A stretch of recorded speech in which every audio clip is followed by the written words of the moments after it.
Assalamualaikum. Hi, my name is Nur Najwa binti Muhammad Zawawi. My metric number is U4250021. Today I will present Dpms 4213 musculoskeletal 1 shaft of femur for lower limb fracture. For definition, the femur is the longest, strongest and weight-bearing bone in the body. The shaft, the emphasis is the long cylindrical part responsible for supporting weight bearing and movement. Also, femoral shaft fracture causing significant tight pain, swelling, deformity and potential 1 to 1.5 liter blood loss. Major long bone fracture commonly associated with high energy trauma and significant blood loss due to the rich vascular supply of the type. Next, incident and mechanism injury. Incidents common in a young adult due to high energy trauma. For elderly patient, it can occur with low energy trauma due to weaker bone. For mechanism of injury, we have several. First one is direct trauma, road traffic accidents, crash injuries, often transverse or communicate fracture. Indirect trauma, twisting or bending force can lead to spiral or oblique fracture. Next, high energy injury, major accident or fall from height can cause to severe femur fracture. Next, low energy injury, minor fall in elderly patient with a weak bone, usually lead to fragility fracture. Then, pathological injury, bone weakened by disease such as osteoporosis and cancer, lead to fracture with minimal trauma. And the last one is stress injury. Repetitive activities such as running or jumping lead to stress fracture. Next, we move to type of shaft of femur fracture. We have 10. First one is transverse fracture, a complete fracture where the blade runs straight across the bone horizontal line. Next, oblique fracture, a fracture with an angle diagonal fracture line across the shaft. Next, we have spiral fracture, a fracture that spirals around the shaft due to rotational force.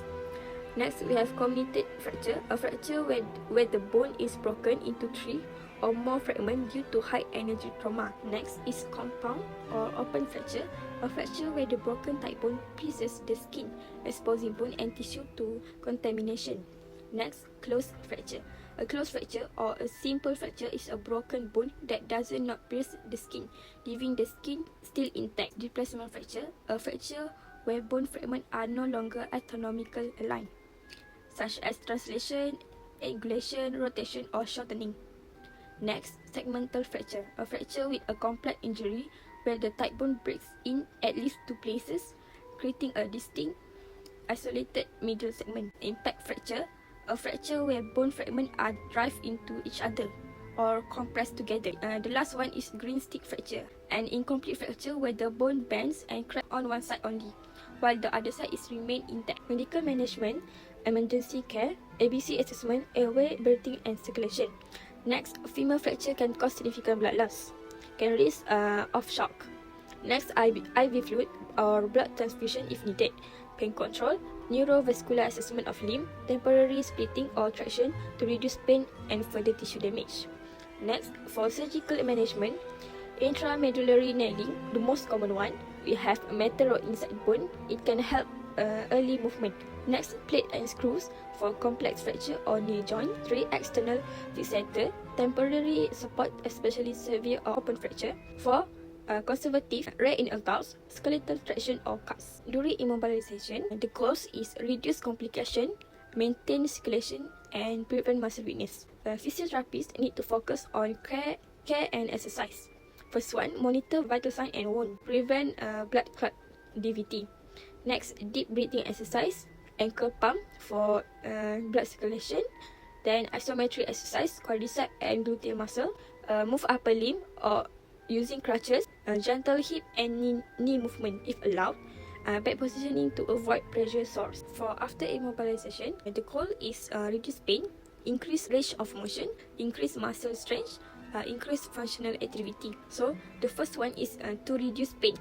Use ice or heat therapy, gentle mobilization to avoid stiffness or related pain, proper positioning of the limb, pain relief medication as prescribed, gradually return to activity, avoid overloading. Next, increase range of motion. We will start with exercise from passive to active assisted to active exercise, such as knee and hip flexion or extension exercise, gentle stretching of tight muscle, joint mobilization for knee joint and hip joint, cycling if allowed for smoothing movement. Next, increase muscle strength. Isometric exercise for early stage, such as quadriceps set, gluteal set, progressive resistance exercise, such as tight muscle, especially quadriceps and hamstring. Next, hip abductor or adductor. Can use TheraBand or weight for progressively functional training, sit to stand. Next, number 4 is increase functional activity. First one is gait training. Patient needs start to using walker, then crutches and stick or cane, then independently walking. Weight bearing progression as allowed. Stair climbing practice.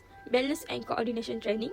Return to daily activity such as standing, walking, dressing, and household tasks. Outcome for this exercise or these activities. During immobilization, it will have good circulation, normal breathing, muscle activity maintained, hip and knee ROM maintained, no pressure source, fracture remains stable and protected, pain and swelling reduced. Next, outcome for after immobilization. First one is fracture heal, pain-free or minimal pain, increase hip and knee ROM, improve muscle strength, independently walking with normal gait pattern, improve balance and coordination, able to perform daily activity independently.